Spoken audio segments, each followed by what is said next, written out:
الحمد لله رب العالمين والصلاة والسلام على أشرف الأنبياء والمرسلين نبينا محمد وعلى آله وأصحابه أجمعين أما بعد أعوذ بالله من الشيطان الرجيم بسم الله الرحمن الرحيم لقد كان في يوسف وإخوته آيات للسائلين معزز محترم یعنی تراویح اللہ رب العالمین کی فضل و احسان سے آج 13ویں تراویح سننے کا شرف اور سعادت ہم لوگوں نے حاصل کی 12 رمضان مکمل ہو چکے ہیں۔ آج کی تراویح میں سورہ یوسف مکمل تلاوت کر لی گئی ہے۔ سورہ یوسف بڑی ہی عجیب صورت ہے اور بڑی ہی خوبصورت صورت ہے۔ سب سے پہلے جانتے ہیں کہ اللہ نے آخر یہ صورت نازل کیوں کی، کیا وجہ تھی اس صورت کو نازل کرنے؟ کفار مکہ اسلام کے دشمن، یہودی بھی اسلام کے دشمن ہے۔ ایک بار یہودیوں کی اور کفار مکہ کی ملاقات ہو گئی اور دونوں اسلام سے چڑھتے تھے۔ اللہ کے نبی صلی اللہ علیہ وسلم کا دنیا میں آ کر اس طرح اسلام کی دعوت و تبلیغ کرنا دونوں کو بیکار لگ رہا تھا۔ تو یہودیوں نے کہا کہ کفار مکہ اس محمد سے پوچھو، یہ جو دعویٰ کرتا ہے نا میرے پاس وحی آتی ہے، اس سے پوچھو کہ یوسف علیہ السلام کے بھائی شام سے مصر کیوں آئے، کیا وجہ تھی، کیا لینے کے لیے گئے؟ تو اللہ رب العالمین نے ایک ساتھ پوری کی پوری صورت یوسف علیہ السلام کے تعلق سے آپ صلی اللہ علیہ وسلم پر نازل فرما دی اور پورا معاملہ بیان کر دیا، اور اللہ کے نبی صلی اللہ علیہ وسلم کو کہا ذَلِكَ مِنْ أَنْبَاءِ الْغَيْبِ نُوحِيهِ إِلَيْكَ، نبی پاک صلی اللہ علیہ وسلم یہ غیب کی باتیں ہیں جو ہم آپ کو بتا رہے ہیں۔ آپ جب وہ معاملہ ہوا تھا اس وقت موجود نہیں تھے، تو یہ صورت اللہ تعالیٰ نے اللہ کے نبی صلی اللہ علیہ وسلم کی نبوت کی سچائی کی دلیل کے طور پر نازل فرمائی اور فرمایا لَقَدْ كَانَ فِي قَصَصِهِمْ عِبْرَةٌ لِأُولِي الْأَلْبَابِ، اس یوسف اور ان کے بھائی کے قصے میں بڑی نشانیاں، بڑی عبرت ہیں ان لوگوں کے لیے جو عقل رکھتے ہیں۔ اللہ کی قسم سورہ یوسف جو ایک بار پڑھ لے صحیح طرح سے، وہ زندگی کی حقیقت کو پہچان جائے، زندگی کے سارے رنگ وہ اس کے سامنے آ جائیں گے، زندگی کی ساری حقیقت کھل کر آ جائے گی کہ زندگی دنیاوی زندگی ہے کیا چیز، اور سارا کا سارا واقعہ اور قصہ صرف اور صرف خواب پر منحصر ہے، خواب پر۔ اور اس پورے واقعے کو اگر ہم خلاصے کلام کے طور پر بیان کرنا چاہیں تو 3 پوائنٹ کے اندر تقسیم کر سکتے ہیں۔ ان 3 پوائنٹ کے اندر پورا کا پورا واقعہ موجود ہے۔ پہلا پوائنٹ کیا ہے؟ پہلا پوائنٹ ہے اس واقعے کے اندر صرف بتدبیر اللہ، انسان کو ہمیشہ اللہ کی تدبیر پر بھروسہ ہونا چاہیے۔ انسان کو سمجھنا چاہیے اللہ اس دنیا میں سب سے بہترین پلانر ہے، سب سے بہترین پلاننگ اس دنیا میں کسی کی چلتی ہے تو صرف اور صرف اللہ کی ذات ہے۔ اس کی پلاننگ کے سامنے ساروں لوگوں کی پلاننگ فیل ہے، وہ سب سے بڑا پلانر۔ دوسرا پوائنٹ کیا ہے؟ دوسرا پوائنٹ الصبر علی تقدیر اللہ، اللہ نے جو آپ کی تقدیر کے اندر لکھ دیا ہے اس پر آپ کو صبر کرنا ہے، اس پر آپ کو صبر کرنا ہے۔ پھر اللہ رب العالمین دیکھیے آپ کو کیسے نوازتا ہے۔ ساری دنیا آپ کے خلاف ہو جائے، آپ کے اپنے آپ کو مار ڈالنے کی سازش کرے، لیکن آپ کو اللہ کے تقدیر پر صبر ہے، ایمان ہے، دیکھیے اللہ کیسے حالات کو چینج کرتا ہے۔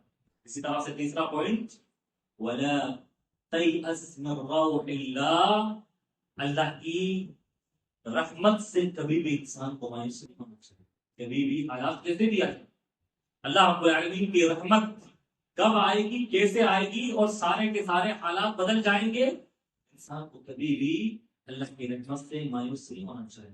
میرے بھائیوں، پورا کا پورا واقعہ ان 3 نکات اور پوائنٹ پر مشتمل ہے، اور اللہ رب العالمین نے اس واقعے کے بارے میں کہا نحن نقص عليك احسن القصص، نبی پاک صلی اللہ علیہ وسلم ہم آپ کے اوپر بڑا ہی حسین، بڑا ہی خوبصورت اور بڑا ہی دلچسپ واقعہ بیان کرنے والے ہیں۔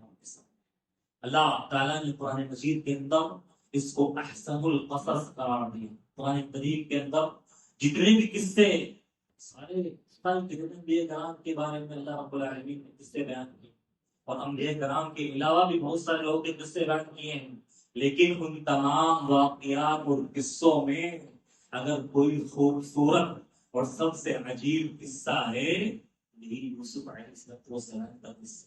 کیوں اللہ رب العالمین نے اس کو احسن القصص کہا؟ کیوں سب سے خوبصورت اور سب سے عجیب اور دلچسپ اور پیارا قصہ قرار دیا؟ اس وجہ سے قرار دیا کہ اس قصے کے اندر جتنے لوگوں کا ذکر آیا ہے ان سب کا انجام بہترین ہوا، ان سب کو بعد میں سعادت ملی ہے۔ اللہ رب العالمین نے سب کے حالات کو بدل ڈالا ہے۔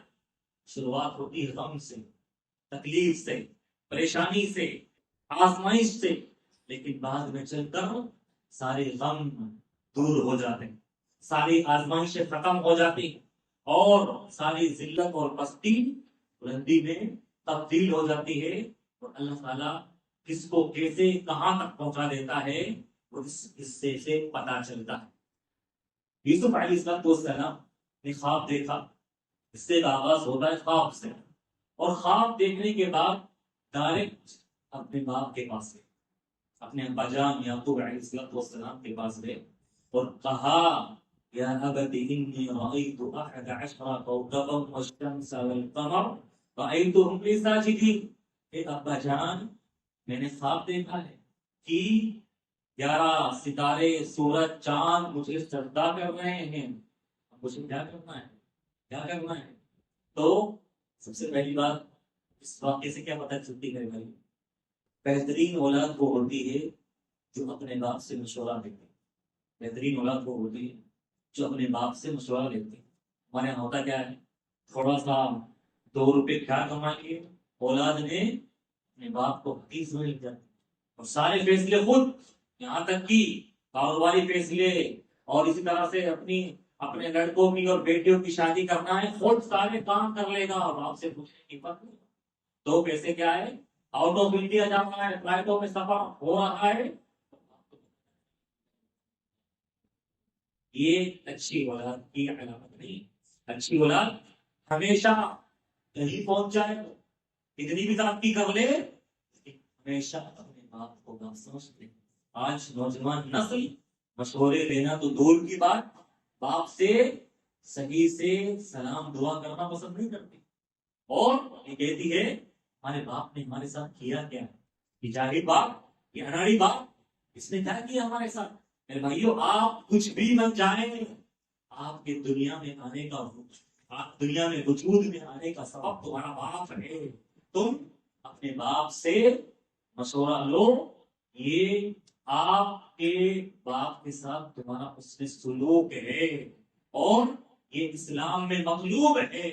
صرف باپ کو کھلا پلا دینا، بیماری میں اس کی دوا کا انتظام کر دینا، اس سے حق ادا ہونے والا نہیں۔ کہنے والے کہتے ہیں عید پر ہمارے ابا کو جوڑا دلایا ہے، جوتے بھی دلائے ہیں، امام صاحب کپڑا اچھا سا سلا کے دیا ہے، اور بیمار ہوتے ہیں تو دوا دارو بھی، یہ کمال کی بات نہیں ہے، یہ حق ادا کرنا نہیں، اس سے باپ کو خوشی نہیں ہوتی۔ اصل خوشی باپ اس وقت ہوتی ہے جب آپ اپنے چھوٹے سے چھوٹے معاملے میں باپ سے مشورہ کریں، پوچھیں ابا جان مجھے یہ کام کرنا ہے، مجھے یہ مسئلہ درپیش آیا ہے، آپ نے زندگی گزاری ہے، آپ کے پاس تجربہ ہے، آپ مجھے بتائیں کہ مجھے کیا کرنا ہے۔ اور اس دنیا کے اندر ایک انسان کا سب سے زیادہ خیرخواہ، اس کی ترقی پر سب سے زیادہ خوشی محسوس کرنے والا اس کے باپ سے زیادہ بڑا کوئی ہو سکتا، لیکن ہم لوگ اس کو حقیق سمجھتے ہیں۔ بھائیو، اچھی اولاد ہمیشہ اپنے باپ سے مشورہ لیتی ہے اور زندگی کے اہم معاملات اپنے باپ سے شیئر کرتی ہے. بھائیو، باپ بھی دیکھیے، باپ بھی دیکھیے کتنے خیر خواہ، کیا نصیحت کر رہے ہیں اپنی اولاد یوسف کو. لا تقصص رؤياك على اخوتك فيكيدوا لك كيدا ان الشيطان للانسان عدو مبين. یہ بیٹے خواب تو نے دیکھا ہے، لیکن یہ خواب تو اپنے بھائیوں کے سامنے بیان مت کرنا، اپنے بھائیوں کے سامنے بیان مت کرنا. اور تعویل کیا پیش کرنا، تعویل کیا پیش کرو یوسف کے سامنے کہ یوسف کو اپنے بھائیوں سے نفرت بھی نہ ہو، نفرت بھی نہ ہو. کیا دلیل کہہ رہے ہیں کہ تمہارے بھائی یہ خواب سن کر ہو سکتا ہے شیطان کی چال میں پھنس جائیں اور تمہارے دشمن بن جائیں، تم سے حسد کرنے والے بن جائیں، تم سے حسد کرنے والے بن جائیں. کسی نے مت بتانا، شیطان کا حوالہ دیا، ایسا نہیں کہا کہ تمہارے ایسا نہ ہو کہ یوسف کو بھی اپنے بھائیوں سے نفرت ہو جائے. دلیل کیا بنائی؟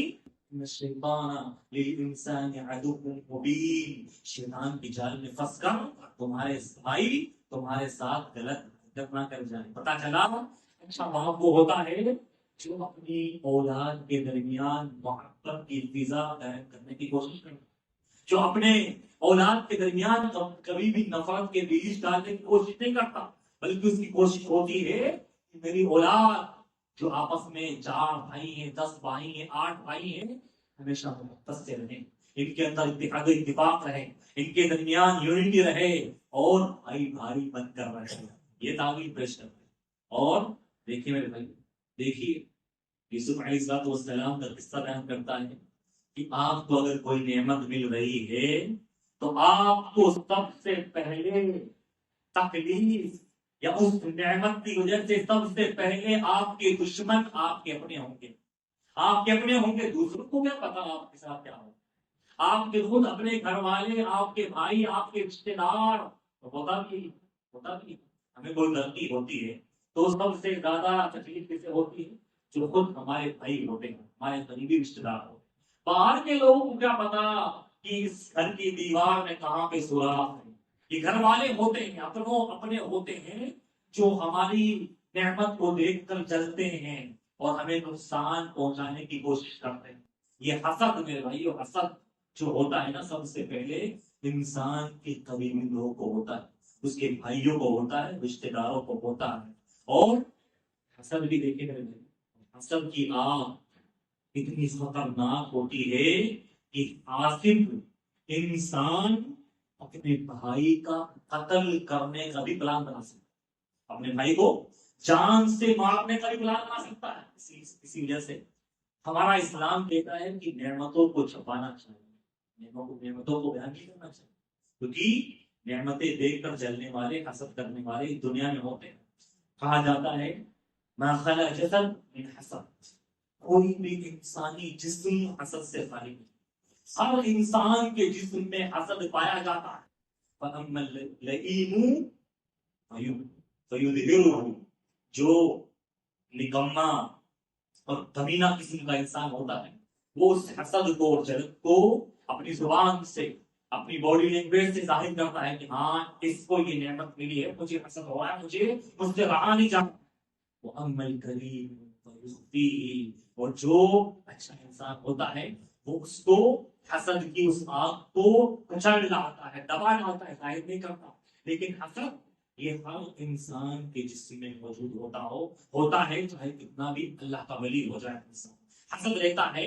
لیکن وہ اللہ کا ولی دیندار وہ اپنے عمل اور اپنے ایمان کی بدولت اس جذبے کو دبا ڈالتا ہے، اس کو ظاہر نہیں کرتا. تو حسد کے اندر دیکھیے میرے بھائیو، انسان قتل کرنے کی سوچتا ہے، سامنے والے قتل کرنے کی سوچتا ہے.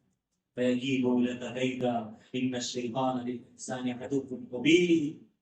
پھر اللہ رب العالمین نے آگے ارشاد فرمایا بھائیوں کو حسد کیا ہوا کہ یہ یوسف جو ہے نا، یہ ہمارے ابا جان کا بڑا چہیتا ہے، لاڈلا ہے. بھی تو بیٹے ہیں، ہم بھی بیٹے ہیں، لیکن ہم سے زیادہ ہمارے ابا یعقوب یوسف سے محبت کرتے ہیں.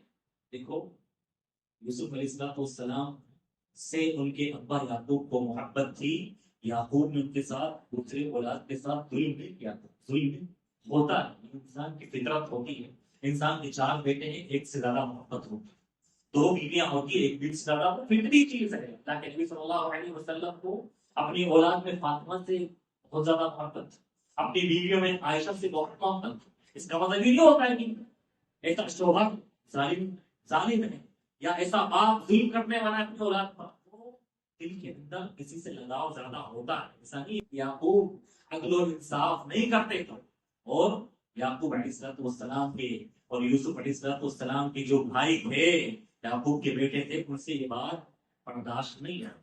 یعقوب کے جو بیٹے تھے، یوسف کے بھائی تھے، وہ اچھی اولاد تو تھے، یوسف کے بھائی اچھی اولاد تھے لیکن اچھے بھائی نہیں تھے۔ یعقوب کی جو اولاد تھی وہ اچھی اولاد تھے لیکن اچھے بھائی نہیں تھے، کیونکہ یوسف علیہ السلام کو قتل کرنے کی انہوں نے سازش کی۔